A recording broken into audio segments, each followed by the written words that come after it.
Hello everyone, my name is Deckerlink, the trained unprofessional, and welcome back to Blackgate! I am the current holder of the Furry King crown, which at this point is getting kinda bent. Might have to get a new crown at this point. On the last episode, we got to the point where an exception had occurred. And I got two different lines of recommendation for this. The first one was to just ignore the shit. Which is what I'm going to be doing. The other one said to go into the coding and find where you see it says like long front desk incoming. It's supposed to say that, but for some reason in the coding of the game it says log.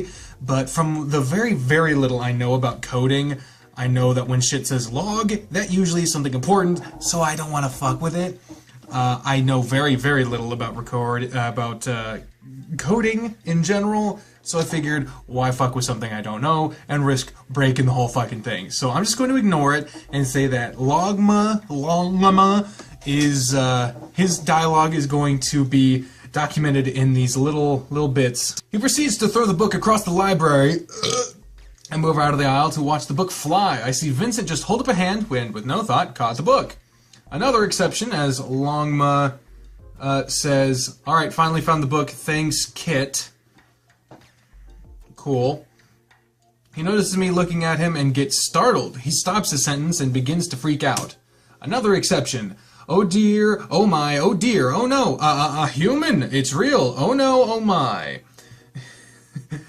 The short creature is nearly shaking in his boots at the sight of me. I don't think I'm more fearsome than the deadly face-eating monster looming next to me. Reassure, don't be mean. He's so scared. Why would be so mean to the scared? Don't be so scared. I try to reassure the poor thing. Oh, hi, Martin. He flinches and says hi. As I say hi. I'm guessing you're LONGMA, right? Oh no, it knows my name. Oh dear, I must put the books away. Must run. Oh man, he grabs a couple books from Kitako's pile and runs away. Aww. I go get more book. You help Mr. LONGMA. Okay. I grab several novels and try to track down LONGMA. I can hear him muttering in the aisles, but when I get close, he is already moving on. He's always nearly 40 steps ahead of me. Oh, Jesus. I find him in an aisle, finally, and he's frantically trying to find a place to put a book onto the shelf. He sees me out of the corner of his eye, and it is like a scene from a horror movie. It's the iconic elevator shot where the main character's in an elevator trying to make the door shut, except I am the horrible monster chasing the innocent survivor. Oh no! He finally finds the spot to put his book and quickly moves on before I can say anything. God damn, dude. I'm still stuck with these books to put away. I need help. I don't know where they go. I decided it may be best to not chase him, but to trap him instead. Yeah, that's nice. That's a great way to show that you're not a fucking creep. Let's trap the poor motherfucker. That's good. I should use these books as bait, like breadcrumbs. Lead a trail to a dead end. I set up my trap and wait. I can hear him muttering and picking up the books, and he has fallen right into my trap. I block the entrance to the dead end as he turns as my shadow covers the wall in front of him. He drops all his books. No! Why are you scaring him so much? Please don't hurt me. Oh dear, oh no, oh no. I'm not gonna hurt you. I just need you to put these books away. Oh no, humans are evil and liars. You're gonna rip my fur off and wear it as a prize and morph into, oh dear, an evil monstrous human titan? That's too scary, oh my. Good lord, man. Calm the fuck down. What? Where does it say I'm an evil and a liar? And also, where does it say I'm gonna turn into a giant? It says so in this book.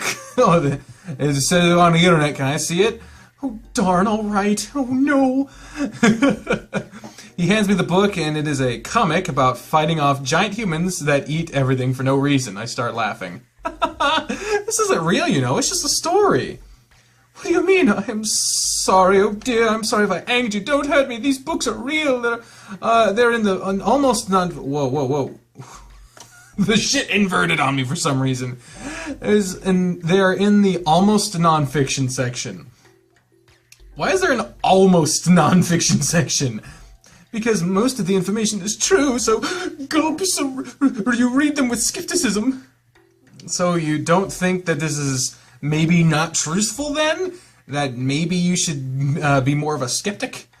Well, maybe, but you humans are supposed to be awful. Eek! Well, yes, you're right. Some humans are awful, but not all. There are some good ones. So you're a good one then? Yes. Why are you giving me so many options to be such a douche? Yes, I'm a good one. I'm a good one. Well, why didn't you say that earlier? You almost gave me a stroke. Oh dear, oh dear.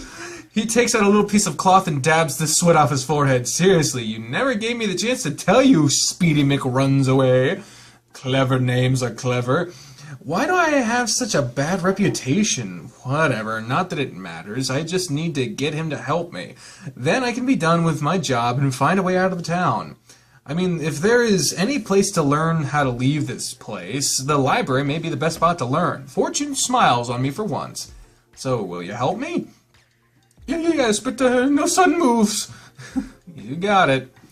He shows me around the library and where all the books go. They have quite a collection of random books, some really old books, some new books, and they're organized into 3 sections. Fiction, nonfiction, and of course, almost nonfiction.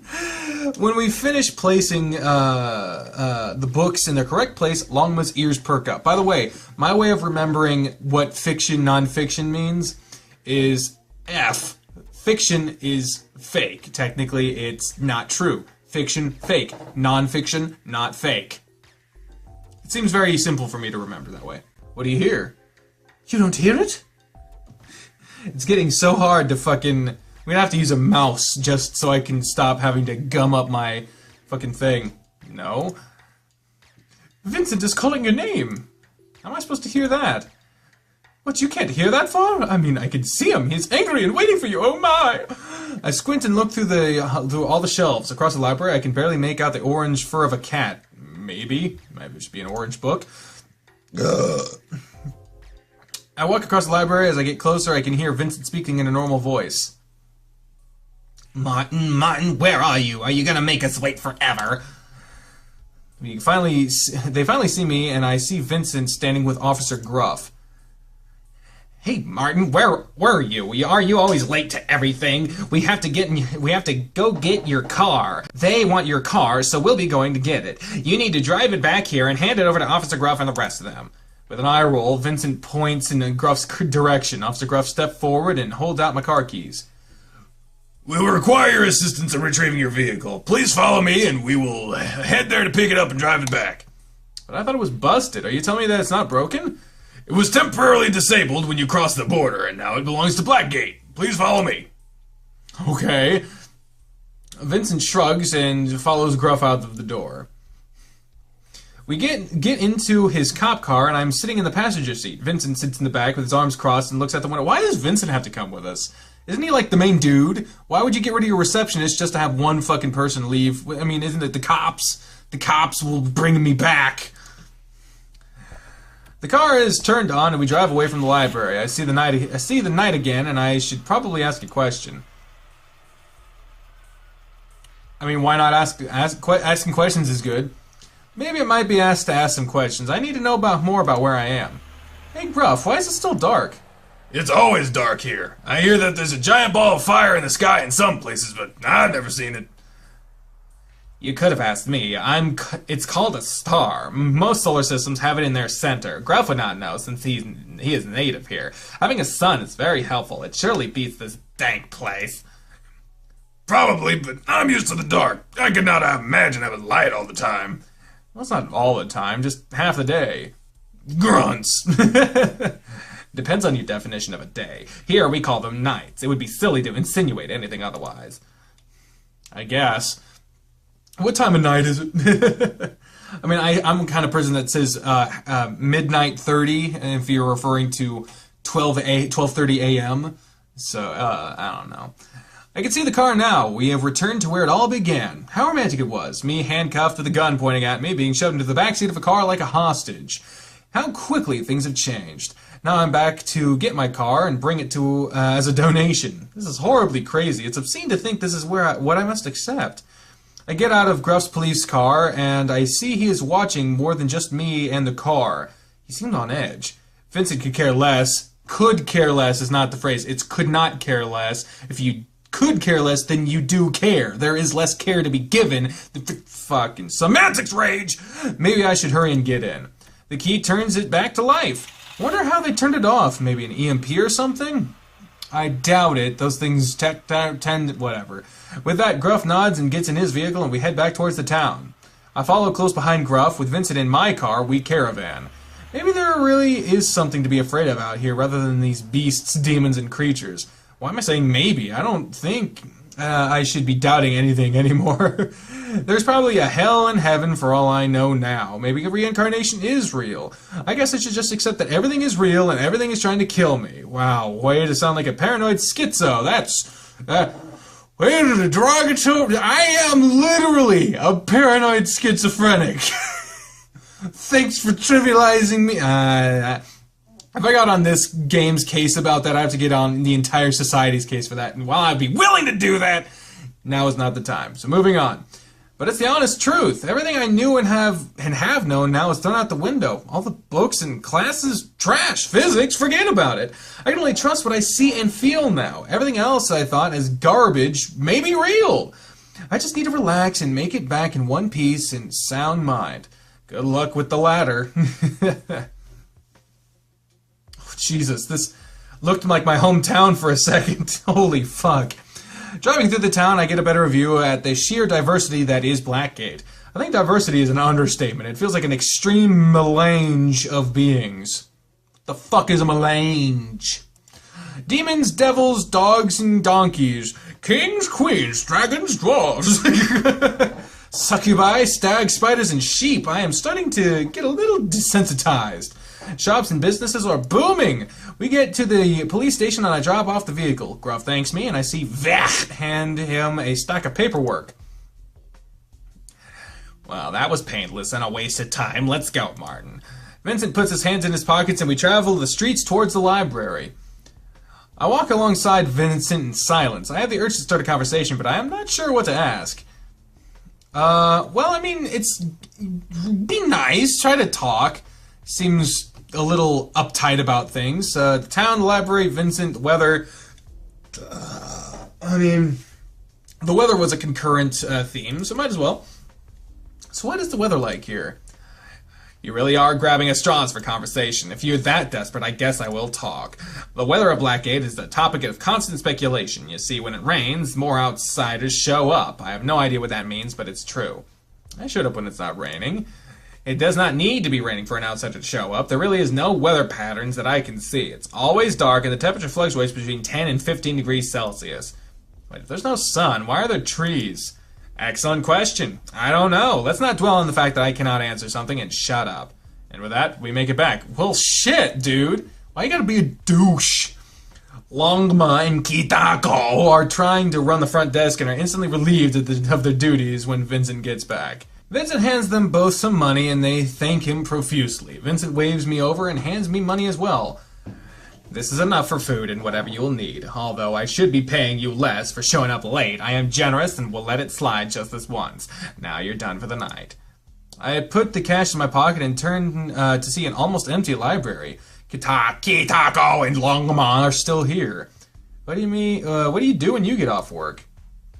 I take a walk through the park. Oh gosh. Eat and more eat.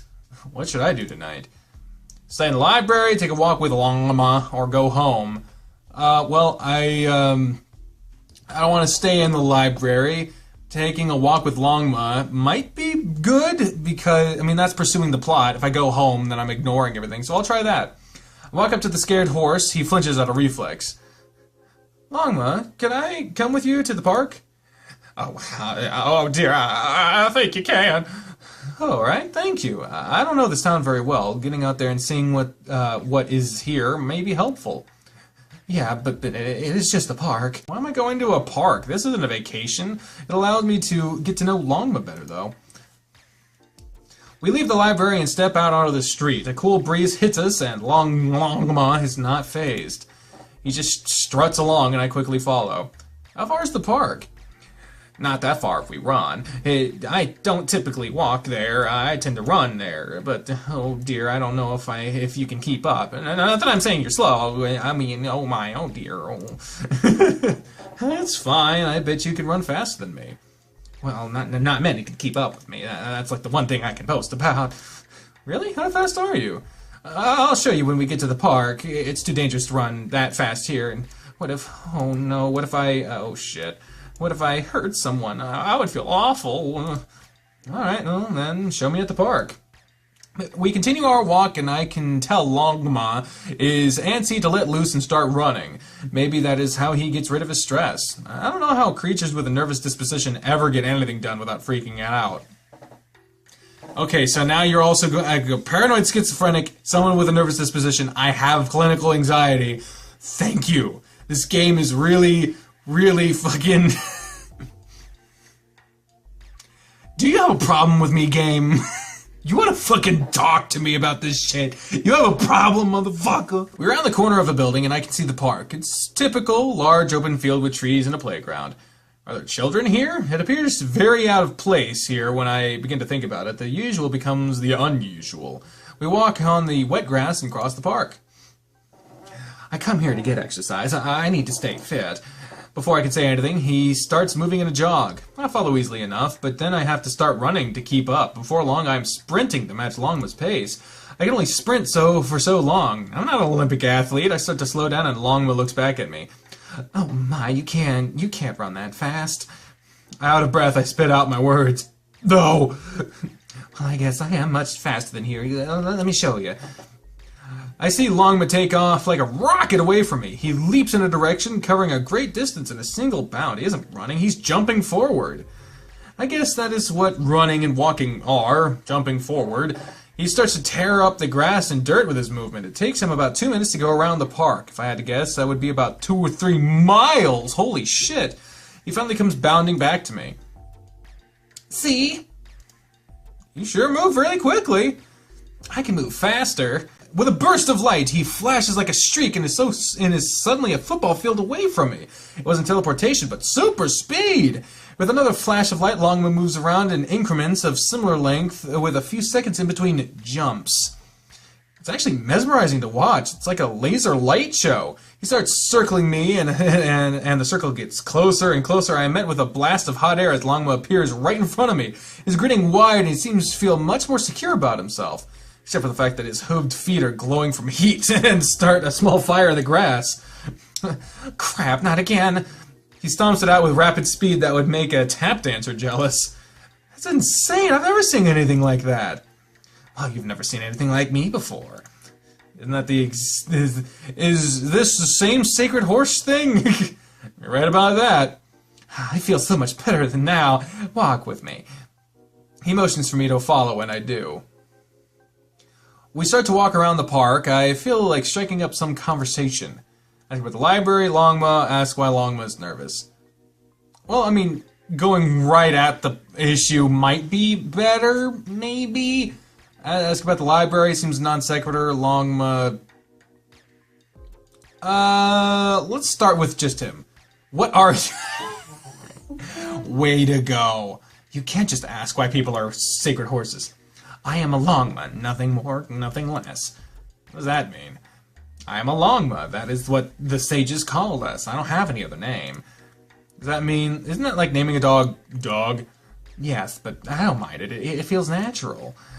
I was a creature tied to the sages, and it also feels natural for me to be around a library. Well then, if you're tied to the sages, what are you doing here? Also, what are the sages? Sages are much like Vincent. They give orders and demand results. The results they want are usually to advance their own agendas. Your station was directly related to who you served. I was in a great spot. I was connected to a powerful sage, but now I'm here. How long have you been here? A long time, though not as long as Vincent or Kitako. I no longer see time or can tell how long it's been. I'm afraid I'm ageless. I'm not immortal. I can't die. Are you immortal or ageless? Me? No, absolutely not. Humans live very finite lives. Longma stands up. You should probably get some rest. I need to head back to get some sleep as well. Where do you live? In the library, in the attic. You know Kitako lives in the basement, right? I had no idea. You're the only one who is not living at the library. I don't know why. All librarians stay at the library. Am I a librarian now? You are, and it is great to have another member with us. I wonder why you're here. Don't count your blessings, right? I'm a blessing? Longma covers his mouth, and I can see his shyness coming back again. I mean, oh dear, I must see it tomorrow. Before I can say goodbye, I'm hit with a blast of air and a flash of light, and a streak. Longma begins his way back to the library. I'm left standing in the park alone. I realize once again how vulnerable I am. I have no powers like Longma. I wish I did. I feel someone watching me, and I turn to see a Batman! Not the Batman, like an actual Batman. He is staring at me from behind a tree, creeping like a villain.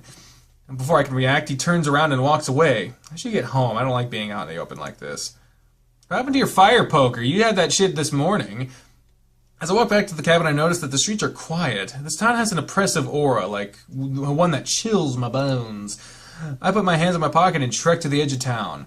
In no time at all, I reach the edge of civilization and that trail. It's as dark as ever. I turn my phone on a flashlight and continue forward. I stumble over roots and holes in the path. The forest feels like it is closing in on me, or perhaps my anxiety is eating away at me. I start to jog to hurry my pace. I don't want to be out here any longer than I already have. In the distance, there's the cabin. I left the light on and the bathroom on, and it's acting as a beacon to direct me back. Reaching the door, I unlock it and swing it open. I feel relief as I shut it quickly behind me. So, here we are in the cabin again. How dreadful and painful. This is it? It can't be. I head to the bathroom, wash up a little, and then sit down on the bed. What am I hoping for? What is this town hoping for? Is there even hope here? I flop down and lay my head on the pillow. I'm exhausted, but my mind races about the day. I mean, the darkness that is a day? I'm dreaming about all of this. I have to be. Maybe this is Inception. But it's all so much. Night 3! Motherfucker! Eventually, we'll get to see what the fuck Night 3 brings to me. I wake up to the night again. Feel defeated, question situation, go with the flow. You know, the dude abides. If you go along with the universe, be it something, you know, all things are temporary. So if you just abide with the universe, the bad will end, the good will be soon to follow. The more you struggle against it, the harder it's going to be for you and everyone involved. Just go with the flow. Just go with it. I mean, I don't mind the darkness. It makes sleeping in that much easier. I can't wait to get night off so I can sleep and relax. But I don't have the night off, so I need to get ready. I jump out of bed, ready for whatever is next. I head to the bathroom. Oh God, the front door is wide open to the dark abyss outside. Leaves brush past my bare foot as the cold air pushes its way in. I turn and grab the fire poker. What is this? My heart is pounding. There might be something here. Oh, shit. Well, if you check the bathroom, then you're cordoning yourself off. Yell out. You got your weapon. Make noise. Hello? Is anyone or anything here? It's just a wind response. Slowly, I creep my way through the cabin. My poker is ready to take on anything here. Aim willing. I slowly open the bathroom door. It makes a horrible creaking noise as it opens, and I flick the light on. Nothing. I move around the cabin, eyeing every shadow and leaf that moves as a sign of danger. I make it to the living room, peering at every corner, and head to the front to shut and lock it. I continue to search through each area and into the kitchen. There's nothing here, I think, but I can't be too sure. This is really strange. Search again, goddammit! You don't want to fucking... I do another sweep of the cabin, checking every nook and cranny. There's nothing. It was probably the wind that opened the door. The cabin's a mess. The floor is covered with leaves, and this already drafty cabin is much cooler. If there's anything worse than waking up to a home invasion, it's waking up to a cold house. Shivering, I walk to the bathroom. I am crunching dried dead leaves underfoot. I get in the shower. The warm water cascades over me, and my heart begins to relax. But once again, it's heavy. It continues to sink lower in my chest. Is this it? Is this my life? I was waiting for some crazy, unexplainable incident to end my life. I can't help but think these thoughts over and over. I need to push them out. Kitako and Longma, they seem nice. Vincent is rough, but means well. Is it so different here than at home? Of course it is, but what makes it a home? Is it familiarity, the location, the people, or not people? Working for the library here, I wonder what else I will be doing. I hope I'm not going out and stopping monsters and madness from fighting each other. I hope I don't face my death in this place. But there is that word, hope. I tap my head against the wall of the shower, and with a thud, I take a deep breath. Water almost gets into my nose as it's pouring down my face. This simple human body, I'm not important. I can't be important. There's no way I'm important. But maybe I am.